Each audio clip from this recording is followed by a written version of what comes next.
Bueno, ya estamos todos ahorita en lo que se van agregando. Entonces, decía yo, ¿para quiénes vamos a diseñar? ¿Cuántas formas hay para interpretar los datos antropométricos o para manejar esos datos antropométricos? Una puerta yo la voy a diseñar para el promedio, ¿sí?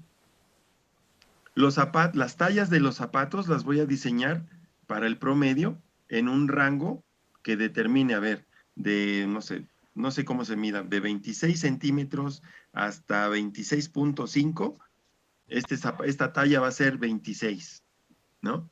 Por eso de repente un fabricante, yo pido mi zapato del 7 y si lo compro de una marca me queda apretado y si lo compro en otra marca me queda flojo.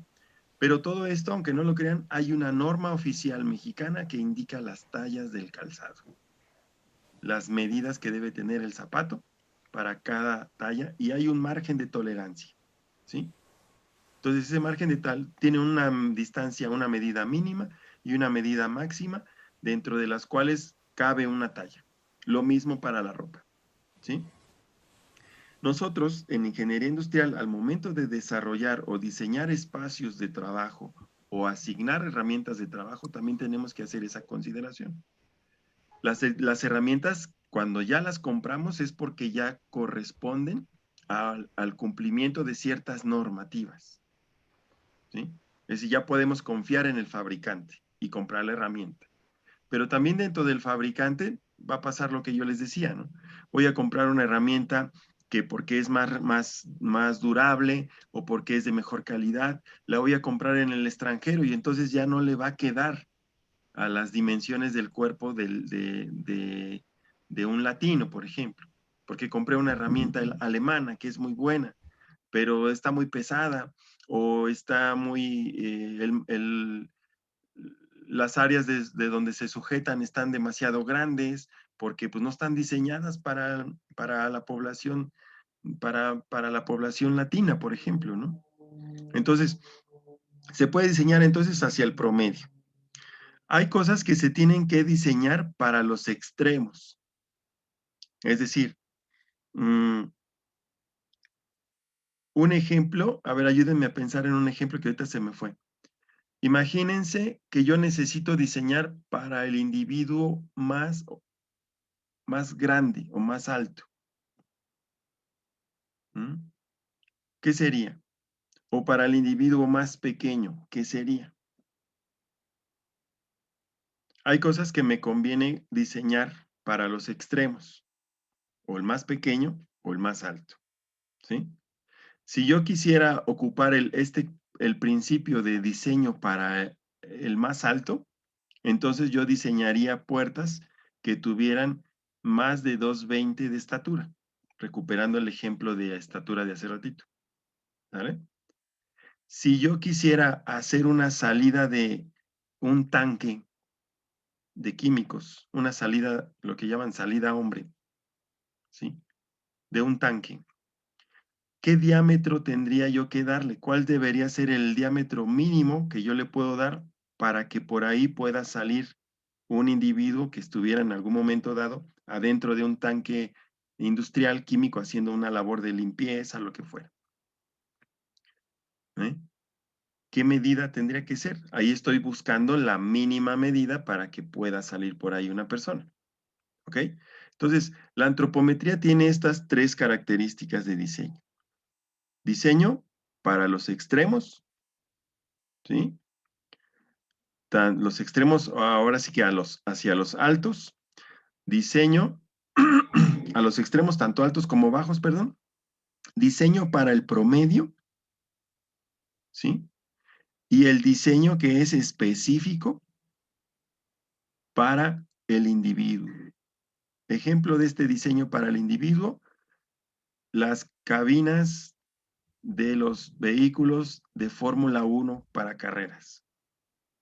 Ejemplo de diseño para el individuo, las bicicletas de los ciclistas profesionales, ¿sí?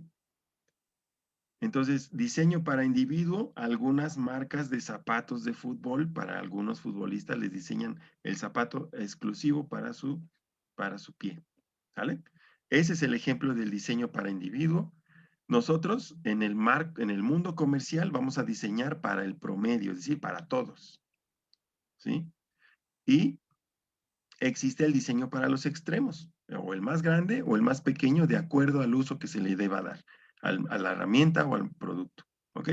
Entonces, para eso nos está ayudando la ergonomía, para definir estos parámetros e incluso determinar ciertas normativas.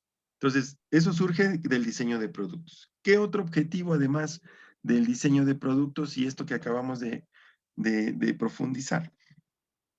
La antropometría me ayuda para diseño de espacios de trabajo, aumento de la productividad, diseño de productos.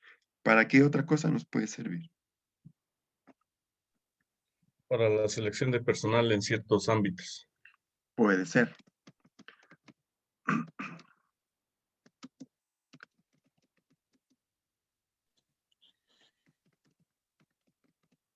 Ok, decía la compañerita, es que ahí donde trabajo hay una máquina que no la ocupan, no la operan mujeres.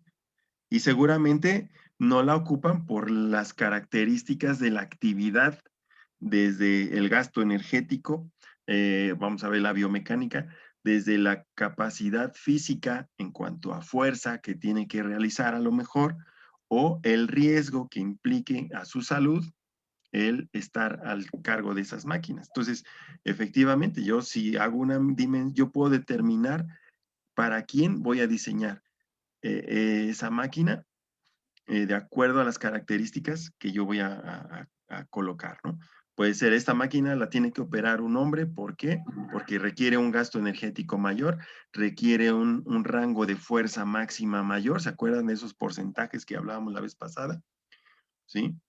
Y la mujer no puede dar ese nivel de fuerza porque pues la operación es así.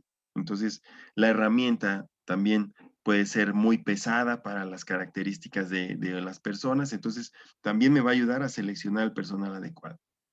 Entonces, ya tengo el diseño de productos, ya tengo la persona, ya tengo la productividad y también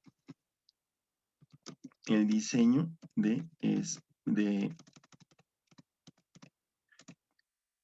diseño de espacios de trabajo, productividad, productos, selección de personal y ¿qué otra cosa? Para la estandarización, ¿no? Y vamos a ocupar para la estandarización ¿de qué? Estandarización yo supongo que de las operaciones, ¿no? Voy a poner esta de operaciones y les voy a decir por qué. Si yo tengo, ahorita que además por cuestiones de tanto, si quieres llamarlo así, cívicas, o también de cuestiones políticas o cuestiones sociales, hablamos de la equidad de género. Quiere decir que si en una empresa hay obreros, pues lo mismo pueden ser obreros que obreras. Y yo como ingeniero industrial tendría que empezar a diseñar los espacios de trabajo y las actividades que se realicen como moverse, caminar, alcanzar objetos, agacharse, etcétera. Lo tengo que hacer de tal forma que esa operación o esa actividad sea igualmente posible de ejecutar con eficiencia tanto por un hombre como por una mujer. ¿Ok? Y aquí tengo un ejemplo también de hace muchos años en una empresa que se dedica a, a fabricar retenes aquí en Pachuca. Ocupan moldes de acero templado para, pues ahí se fabrican las piezas, pero eran moldes muy grandes.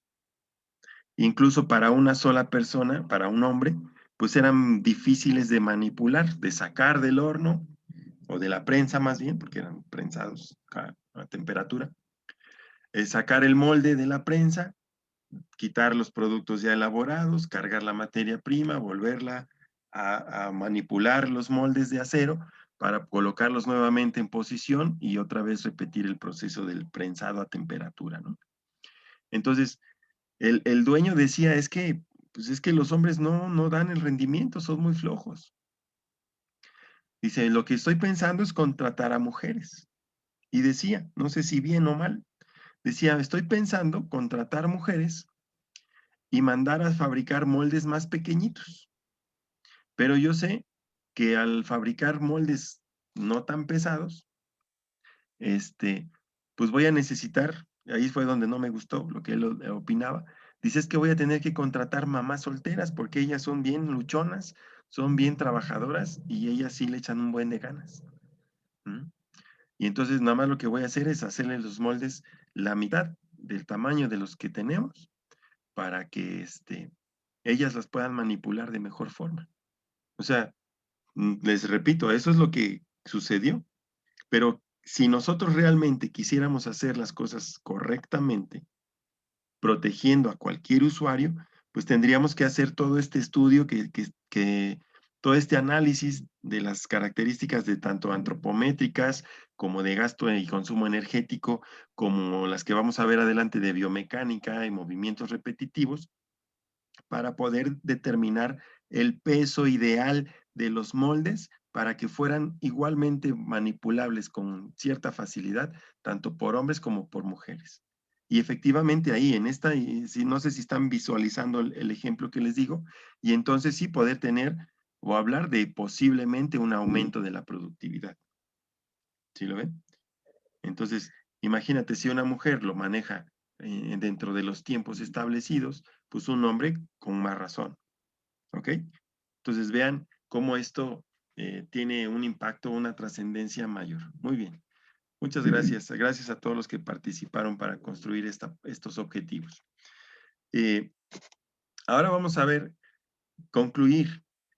En cuanto a la antropometría, cuando nosotros conocemos estos datos numéricos de las dimensiones y tanto estructurales como funcionales o dinámicas, cuando ya tenemos esos datos, entonces podemos conocer los espacios mínimos que el hombre necesita para desenvolverse diariamente, los cuales deben de ser considerados en el diseño del entorno. Ese es el objetivo principal, considerar estos datos antropométricos para el diseño del entorno laboral de las personas.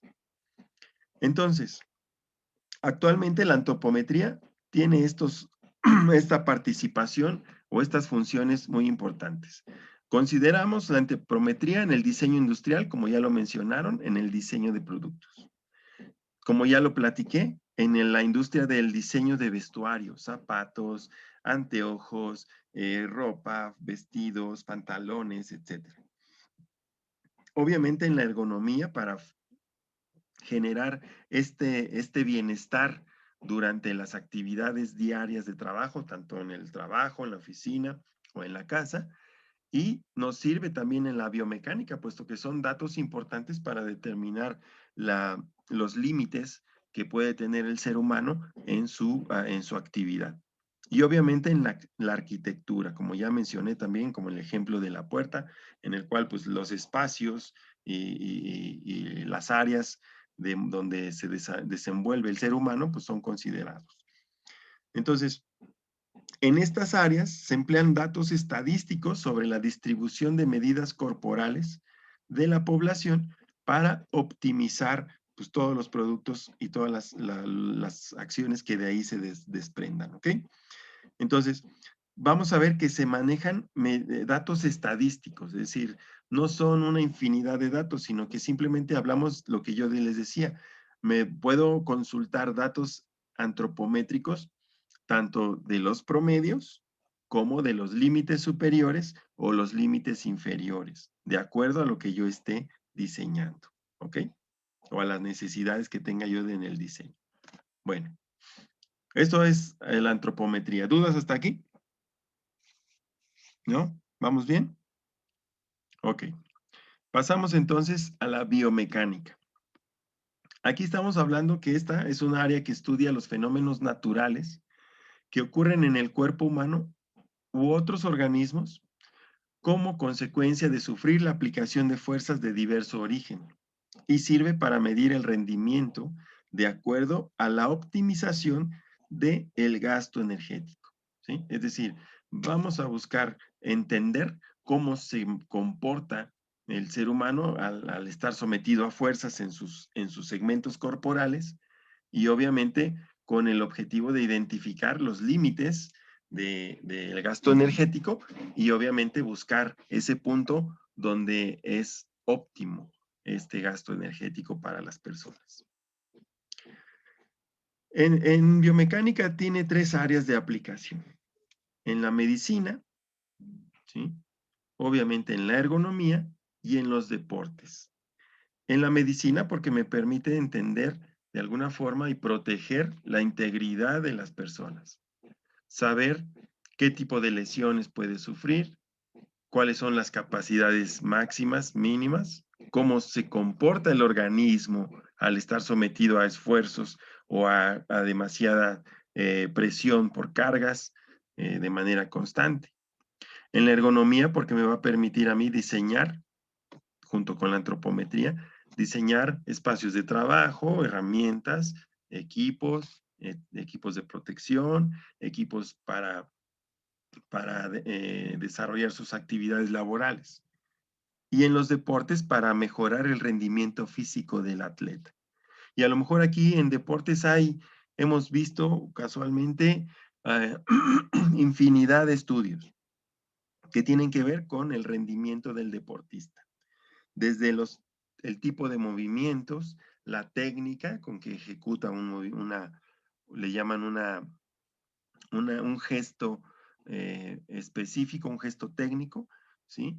Y obviamente el rendimiento físico del deportista, cómo desarrolla lo que hablábamos la vez pasada, tanto para la ergonomía como para los deportes, cómo el ser humano es capaz de desarrollar fuerza, resistencia, velocidad, gesto técnico, etcétera. Todo eso implica para ambas, ¿no? Entonces, la biomecánica tiene un impacto importante en estas tres áreas principales. Es una disciplina científica que tiene por objeto el estudio de las estructuras de carácter mecánico del cuerpo humano, es decir, entender y visualizar al ser humano como una estructura física, ¿sale? Como si fuera una escalera, como si fuera eh, un, una estructura de metal y entender cómo funciona al ser aplicadas ciertas fuerzas, ¿no? Como la ilustración que vemos ahí. Por lo tanto, para poder desarrollar los estudios dentro de la biomecánica, pues necesitamos aplicar ciertos conocimientos importantes como la mecánica, que es esta interpretación. Aquí lo que estamos sacando de la figura es lo que llaman un diagrama de cuerpo libre, ¿sí? En el cual pues lo único que vemos son segmentos de una estructura a diferentes ángulos, una contra otra, y a la cual se le aplica una fuerza, que puede ser cargar un bulto, una caja, etcétera, ¿no? Entonces, la biomecánica hace esto apoyado en los conocimientos de la mecánica, la ingeniería, la anatomía y la fisiología, es decir, cómo reacciona o cómo se comporta el organismo en sus sistemas biológicos a ciertos esfuerzos, a ciertas condiciones a las que se somete el ser humano al estar expuestos a la aplicación de fuerzas en su estructura, en su organismo. ¿Ok? Sirve como objetivo principal estudiar el comportamiento del cuerpo humano y resolver los problemas derivados de las diversas condiciones a las que puede verse sometido. ¿Sí? Entonces vamos a ver cómo es, así como en los deportes, cuál es la técnica más adecuada para sacarle mayor rendimiento a un deportista, pues también la biomecánica en ergonomía nos va a servir para analizar los movimientos del ser humano para sacarle mejor provecho a ese esfuerzo. Al analizar el movimiento de la persona, la biomecánica trata de evaluar la efectividad en la aplicación de fuerzas para asumir los objetivos con el menor costo para las personas y la máxima eficacia para el sistema productivo. Es decir, si hay que, como decía la compañerita, es que allá ocupamos un patín elevado, ¿no? Para mover los materiales. Pues eso se tuvo que haber, se tiene que valorar, ¿sí? Desde el qué tipo de patín, qué tipo de ruedas, de qué capacidades, ¿sí? Eh, para poder ver si la persona que esté a cargo es capaz de manipularlo adecuadamente con el menor costo. ¿A qué se refiere con el menor costo? No estamos necesariamente hablando del costo económico, sino que estamos hablando del costo del gasto energético, es decir, que no se canse tanto, ¿sí? Y obviamente buscar que no, al no cansarse tanto, pues obviamente tener una mejor eficacia a la hora de ver la productividad, ¿no? Bueno, entonces, la biomecánica y la antropometría en conjunto nos ofrecen ciertos parámetros que nosotros debemos de tomar en consideración como parte de la ergonomía en el diseño de puestos de trabajo y en el análisis de las posturas, ¿sí? O la postura que que ocupa el ser humano, que aplica en su trabajo. Por lo tanto, de manera muy rápida y esquematizada, vamos a identificar los principales movimientos corporales que identifican en biomecánica, ¿no? Algunos de los movimientos que hacemos con los brazos, piernas y otros miembros se consideran básicos. Se enumeran parte de estos movimientos con su denominación en biomecánica, es decir, cómo se llaman cada uno de estos movimientos. Y entonces, aquí vamos a poder ver,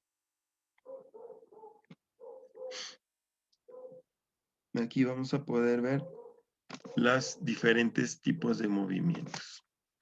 En este caso, flexión y extensión, ya los identificamos perfectamente. Ahí están señalados los movimientos en relación con sus articulaciones, ¿sí? Implica contraer o extender una extremidad o un segmento corporal en dirección de su articulación. La abducción es como despegar el brazo del tronco, ¿sí? O acercarlo, ¿no? Es aducción. Y aquí están señalados también estos movimientos. Les digo, esta es nada más a manera gráfica para poderlos identificar y saber cómo se les nombra dentro de la biomecánica. La rotación, como cuando giramos el cuello, y la circunducción, cuando giramos las muñecas. ¿Ok? La inversión o eversión, que son los movimientos que hacemos con los tobillos, dentro de los principales movimientos corporales básicos.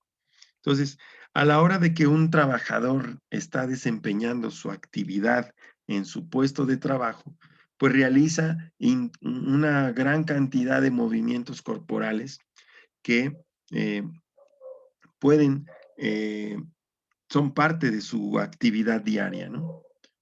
Entonces dice aquí, tanto en los movimientos como en otros aspectos que estudia la biomecánica, hay que tener siempre presentes las diferencias individuales, incluidos los efectos de la condición física, el sexo, la edad, el peso, la estatura, las limitaciones funcionales subyacentes a una tarea, etcétera, ¿sí? Entonces, esos son elementos que nosotros debemos de considerar a la hora de hacer un estudio ergonómico, a la hora de plantear el diseño de un espacio de trabajo, ¿sí? Para un operador. Es decir, qué condición física debe de tener, qué sexo debe de ser, de acuerdo, obviamente, por sus capacidades biomecánicas, de qué edad, peso, etcétera, ¿no? Todas esas características.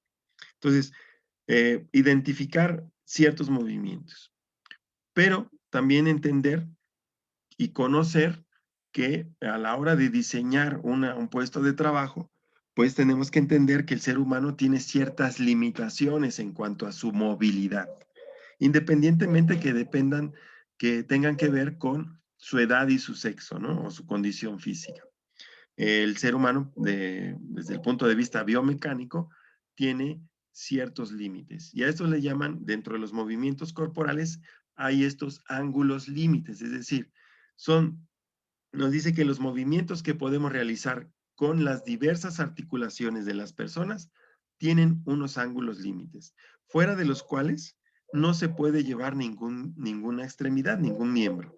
Si bien es cierto que también aquí existen diferencias en función de los individuos, es decir, por ejemplo, un niño es más flexible que un adulto, podemos caracterizar los ángulos con unos valores de referencia que agrupan a la mayoría de la población. Otra vez, mezclamos biomecánica con antropometría. Es decir, tomamos datos estadísticos de la mayoría de la población de ciertas características para determinar estos ángulos límites. Aquí están solamente a manera de ilustración. Entonces vemos cómo son las referencias que se tienen.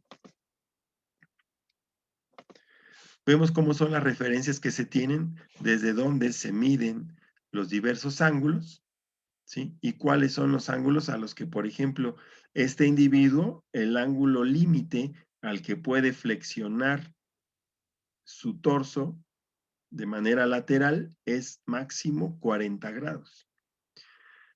El movimiento máximo o los ángulos límites de abducción o aducción son de 90 grados del brazo y de flexión o extensión del codo máximo son hasta 145 grados, de la muñeca 30 grados, y así con cada uno de los ángulos que están aquí representados en las figuras, ¿no?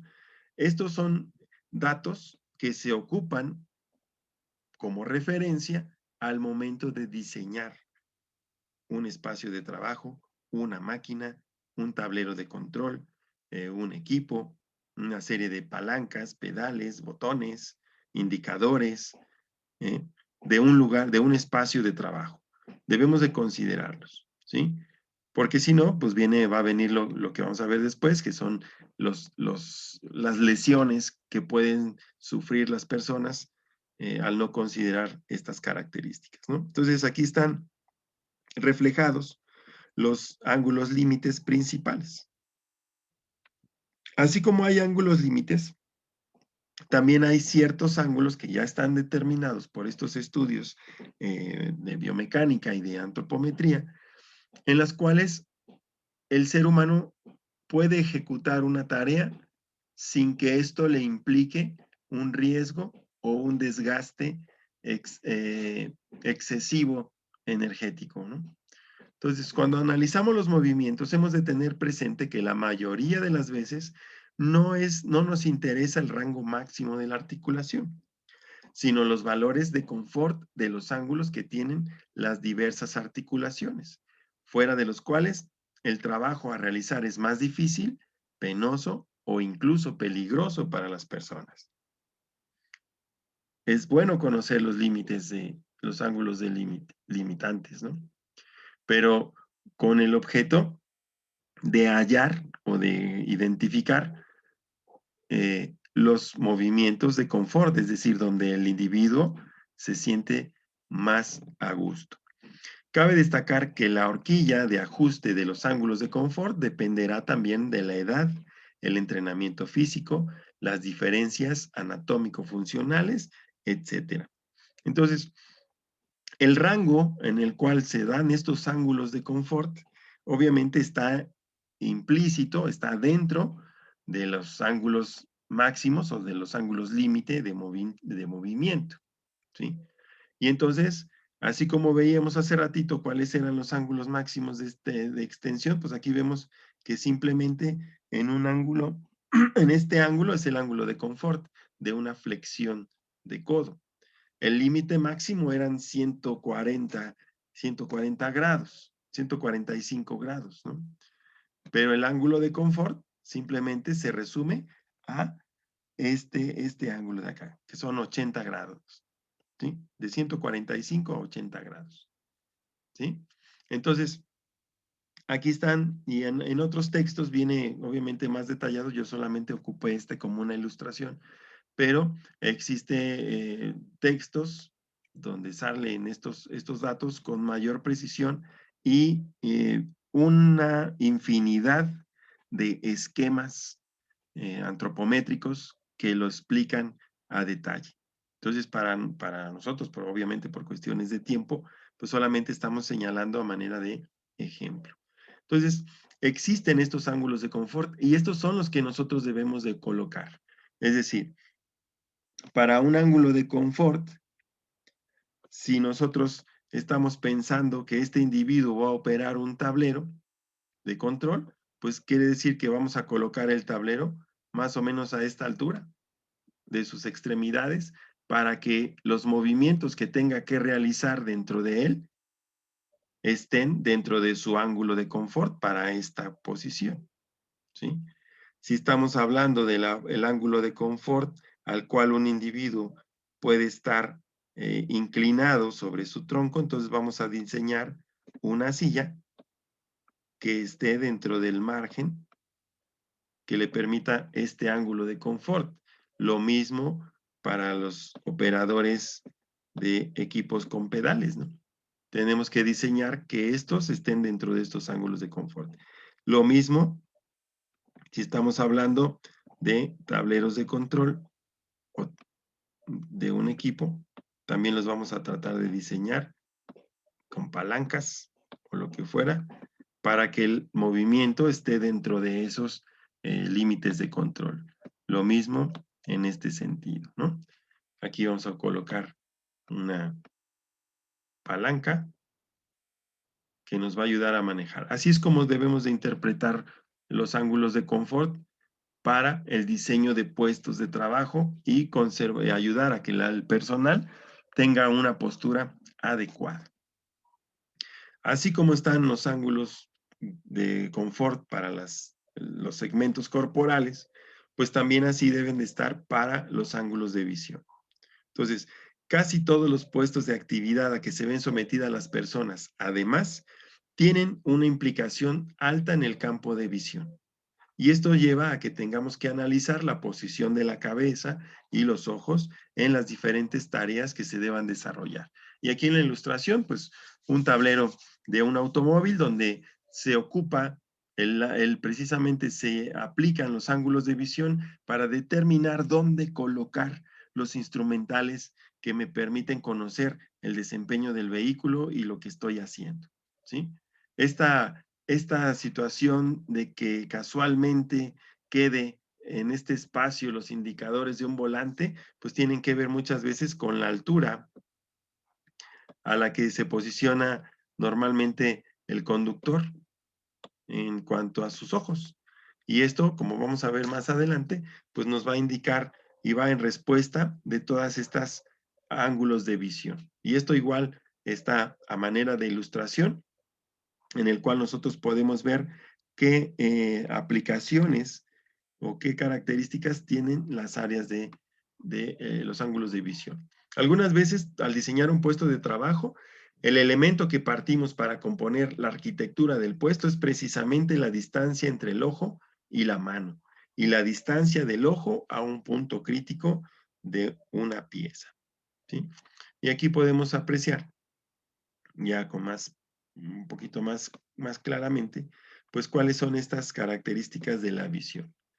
Límite de la capacidad de percepción de los colores, ¿sí? De repente, si queremos ver en nuestra visión periférica y tratar de determinar con precisión un color, es difícil. Límite de distinción entre los símbolos, aquí estamos hablando de grados, vean. ¿Sí? Zona óptima para el movimiento de los ojos, límite para distensión entre palabras, zona de visión neta, ¿sí? Y el límite absoluto del campo de visión, que es como decimos, los ángulos límite, en este caso, del campo de visión. ¿Va? Aquí, en el centro, tenemos la visión binocular, es decir, lo que alcanzamos a ver coordinando ambos ojos. Y aquí es visión monocular, es decir, lo que alcanza a ver tu ojo derecho o tu ojo izquierdo. Entonces, todas estas son datos, son elementos que se deben de tomar en cuenta al momento de analizar una estación de trabajo y porque de ello va a depender también la postura. Estas son otras formas de representar los ángulos de visión. Estos ángulos que están aquí suponen el ojo inmóvil, es decir, no estás moviendo tu cabeza. Los límites angulares en función del desplazamiento del globo ocular son netamente superiores, tal y como indicamos anteriormente, ¿no? ¿Qué quiere decir esta parte? Esto que estamos observando aquí es, sin mover los ojos, cuáles son los ángulos de visión y sus características, ¿sí? Es decir, dejando nuestra vista fija en el horizonte, así es como se interpretan los diferentes ángulos de visión. De aquí a acá, de donde está la zona que le dicen bueno y la zona que le dicen aceptable, ¿sí? Entonces, sin mover los ojos, dejando los ojos fijos en el horizonte, así es como nosotros debemos interpretar estos esquemas. Y la vista superior, esta es la vista lateral, donde podemos ver hacia arriba y hacia abajo las capacidades de los ángulos de visión. Y aquí, pues lo tomamos desde la vista superior. También el campo de visión lo podemos apreciar. Obviamente, en este caso, en estos esquemas está representado el sin mover los ojos, simplemente manteniendo la vista fija hacia el frente. Esas son las capacidades de visión, de los ángulos de visión. Entonces, esos son datos interesantes, importantes que se tienen que considerar a la hora de diseñar o a la hora de suministrar una herramienta. De esta parte de la biomecánica se derivan directamente dos aspectos fundamentales en el diseño de puestos de trabajo como causa y efecto de los esfuerzos realizados por los operarios. ¿Cuáles son estos aspectos? Uno, el diseño de las herramientas manuales y también conocer qué patologías pueden llegar a ocasionar. ¿Mm? Es decir, el conocimiento y la aplicación de esta biomecánica me va a permitir identificar estos dos elementos. ¿Qué tipos de herramientas son las que puede o debe utilizar y qué posibles enfermedades pueden ocasionar el uso de dichas herramientas? Si bien gran parte de las patologías laborales o de las enfermedades de trabajo podemos preverlas en su origen por la concepción defectuosa del puesto de trabajo o por un posicionamiento defectuoso del operario. Es decir, la mayor parte de las enfermedades de trabajo sabemos que son ocasionadas por un diseño equivocado o un mal diseño del espacio de trabajo, o también por malas posturas a la hora de realizar las actividades. Eso es lo que quiere decir este párrafo. ¿Sale?